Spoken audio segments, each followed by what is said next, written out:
플루이디티, 이 유체입니다. 유체. 여러분들이 유체를 갖다 이제 어떻게 보면 처음 배우는 거기 때문에 굉장히 낯설 수가 있어요.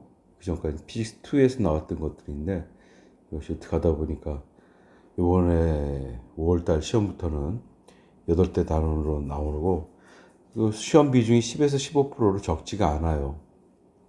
하지만 선생님 생각으로는 난이도가 굉장히 높은 문제는 많이 안 나올 거고 새로운 개념을 잘 이해할 수 있으면 좋겠다. 그 정도의 수준일 것 같은데, 어쨌든 문제는 피직스 2에 나왔던 플루이디티 중심으로 해서 풀어볼 테니까 그 정도 풀면은 여러분 충분히 잘 풀 수 있을 거예요. 낯설겠지만 고생 좀 합시다.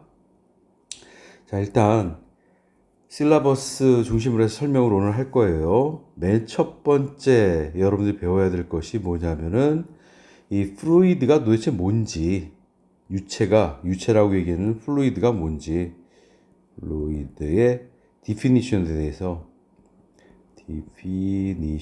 좀 정확히 알아야 돼.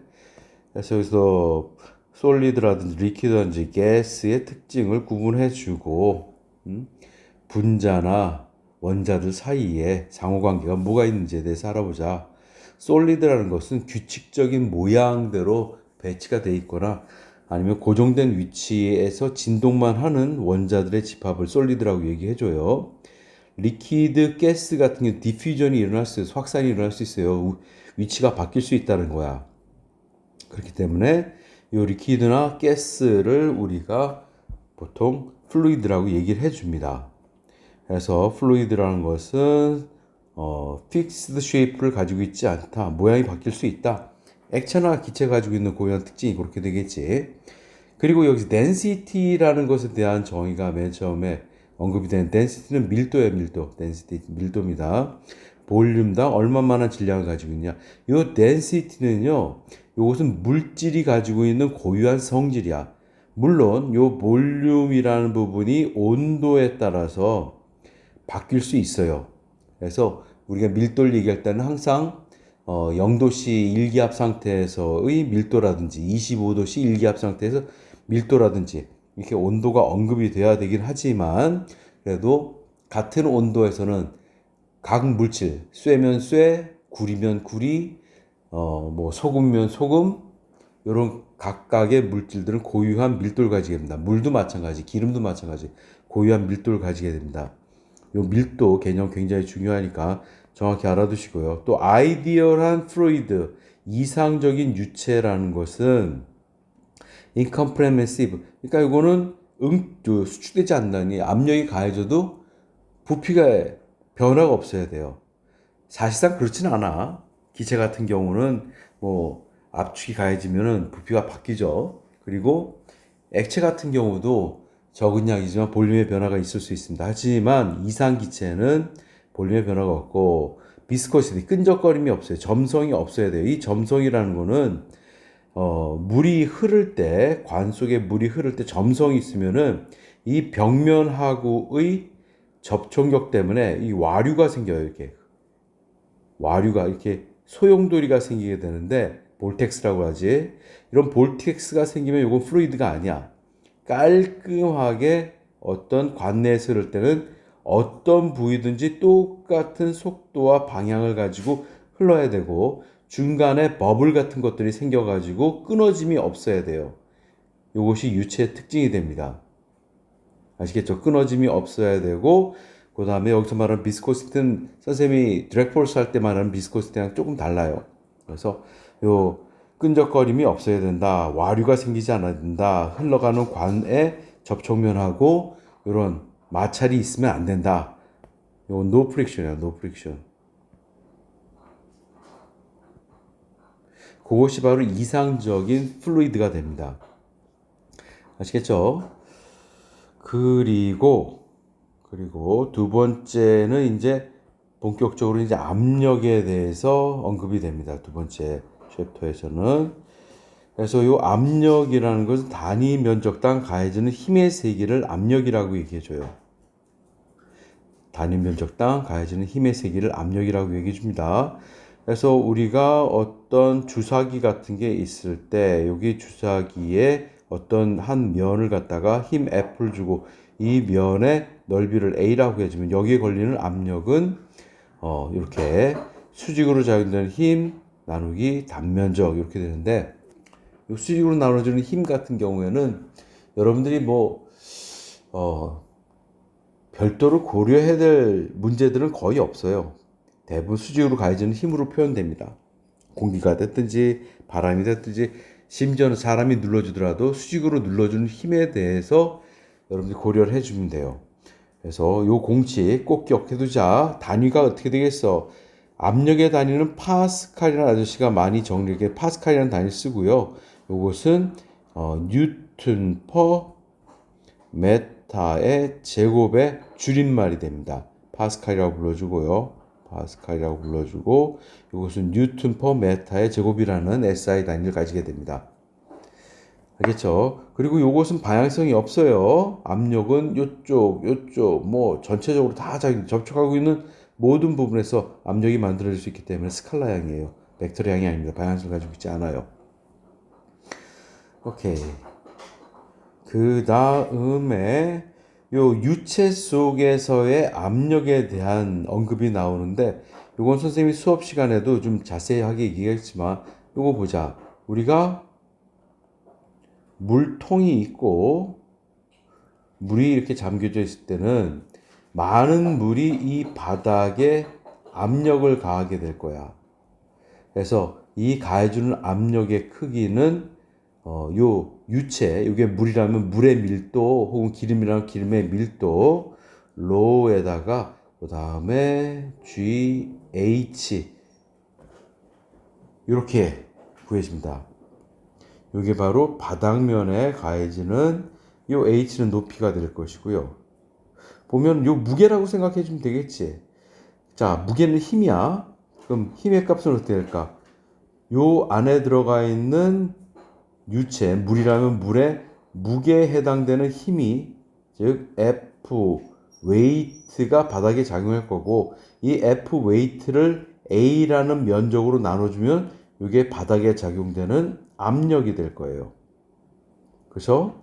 그럼 이 힘은 어떻게 정리가 되냐면은 무게니까 요 물의 볼륨 곱하기 밀도 해주면 여기 질량이 나옵니다.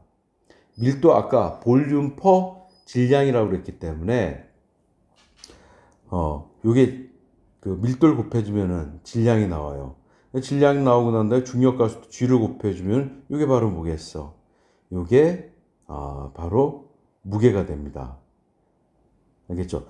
근데 요 볼륨 같은 경우에는 요 식에서 보면은 단면적 A의 높이가 H니까 단면적 곱하기 높이 H가 요 볼륨 대신에 A 곱하기 H를 써줄 수 있어요. 그렇기 때문에 요 AH 로 G를 단면적 A로 나눠주는 것이 바로 압력이 됩니다. 그래서 로즈 H, 보통 로즈 H라고 그래. 이게 바로 바닥면에 닿는 압력이 된다. 아시겠죠? 그리고 이것이 이제 게이지로 측정한 압력이 되는 것이고 그러니까 absolute pressure라고 있어요. 절대 압력은 공기가 눌러주는 대기압, 즉 ATM이라고 그러지. 돈 뽑는 기계 아니야. ATM은 일기압을 얘기해 줍니다. 공기가 눌러주는 압력, 760 토르라고도 얘기해 주고, 760mm HG라고도 얘기해 주고, 1013 헥토파스칼이라고 얘기해 주고, 이건 선생님이 수업 시간에 다시 한번 얘기해 줄 거야. 일기압이 위에서 눌러주기 때문에 요 P0 자리에 일기압을 넣어줘야 돼요. 일기압을 넣어줘야. 그래서 이게 absolute pressure가 되고, 요 로즈 H가 게이지 프레셔가 됩니다. 그런 차이가 있다라는 거 좀 기억해 두고 있으면 좋아요. 요 식들 어차피 책에 있으니까 책 한번 보는데 선생님 오늘 전체적으로 한번 설명을 해주고 여러분들도 책 한번 살펴보시고 오늘 선생님한테 수업 들은 사람은 수업 들은 대로 한번 이해해 주시고 다음 수업 들을 사람도 참조해가지고 수업 들으세요. 낯선 용어들이 많고 하기 때문에 이렇게 한번 듣고 수업 듣는 것도 괜찮아. 수업 들은 사람 다시 한번 보시고요. 오케이. 그래서 수압 유체가 그 어떤 컨테이너에 자리 잡고 있을 때 바닥면에 작용되는 압력은 이런 식으로 나오고요. 똑같은 이유로 바닷속에 어떤 깡통이 이렇게 놓여져 있다. 그럼 위쪽에 작용되는 압력은 요 높이 H1, H1에 해당되는 로우 G H1의 압력을 받을 거고, 요 바닥면에 그 윗면에 작용되는 거, 바닥면에 작용되는 압력은 요 높이가 H2라고 하면은 로우 G H2만큼의 압력을 받을 거예요. 그래서 요 압력 차이에 의해서 뭐가 만들어져? 여기선 살살 누르고 깊은 곳에서는 크게 눌러주니까 위로 뜰 수 있는 부여얀스라고 그러지. 부여얀스 폴스, 부력이 만들어지게 됩니다. 그래서 부력 F 보통 B라고 얘기해 주는데요. FB는 여기 압력 차, 즉 low G H2 H1 곱하기 단면적 A를 해주면은 바로 부력이 나오게 됩니다. 이건 압력이고, 압력에다가 면적을 곱해주면은 힘이 돼요. 그래서 FB가 나오게 된다라는 거. 이것도 다음에 나오는데, 이거까지 한 번에 설명을 했어. 물 속에 있을 때 압력받고 그 압력, 위아래 압력 차이에 의해서 부여얀 폴스가 만들어진다. 부력이 만들어진다. 라는 거 기억해 둡시다. 오케이. 그 다음에 이 프루이드하고 뉴턴의 법칙에 관련돼가 뉴턴의 법칙, 운동 법칙 혹은 힘에 관련된 법칙이에요. 그래서 여기 부여의 양에 대한 얘기가 나왔습니다. 그렇죠? 부여의 양에 대한 법칙이 나왔어. 그래서 로 VG 해서 V는 요건 뭐가 되겠어? 요거 나중에 보면요. 로우는요, 유체의 밀도가 되고요. 물이면 물, 기름면 기름 같은 유체의 밀도가 되고, 그 다음에 V라는 것은 잠겨져 있는 물체의 부피가 돼. 그리고 중력가속도 G를 곱해주면은 이게 부력이 됩니다. 좀 전에 설명도 했었는데, 선생님이 수업 시간에 다시 한번 얘기를 하겠지만, 아까 깡통 같은 경우도 물 속에서 이렇게 놓여져 있으면은, 아까 여기 F 무효의 한치라고 선생님이 어떻게 표현했냐면은, 요 low G H2-H1 곱하기 단면적 A라고 그랬어요. 그러면 요 H2-H1은 요거야. 요 높이가 바로 H2-H1이 되고요. 그 다음에 단면적 A 이렇게 되니까 요 놈이 바로 볼륨으로 바뀌는 거야. 여기에 볼륨으로 바뀌게 되는 겁니다. 알겠죠? 요건 유체의 밀도가 되는 것이고 중력가속도입니다. 그래서 여러분들 기억해 두자. 부요이한스라는 것은 물이면 물, 기름이면 기름, 공기면 공기 속에 있는 물체의 볼륨에 해당되는 유체의 무게다. 그렇게 기억해 주면 돼요. 알겠죠? 여기도 설명이 쭉 돼 있어. The magnitude of buoyant force, 즉 부력의 세기는 exerted object 물체에 가해지는 fluid의 그 부피에 해당되는 무게와 같다. 플루이드의 무게와 같다. 알겠어요? 플루이드의 무게와 같다. 여러분들 꼭 좀 기억해 주십시오. 요 플루이드의 무게와 같다. 요것만 확실하게 기억해 주면 돼. 알겠죠? 선생님 오늘 여기까지 토픽 1, 2, 3을 간략하게 정리를 해봤어요. 간략하게 한번 보시고 교재 내용은 사실 선생님이 준 책에는 없으니까 오픈스탁에서 나온 책들이 있어. 컬리지 보드에서 나온 거 선생님 다 보내줬습니다. 거기에 프루이드 스태틱스, 스테이터스에서 나오니까 그걸 한번 보세요. 자세한 내용은 또 수업 시간에 또 설명하겠습니다.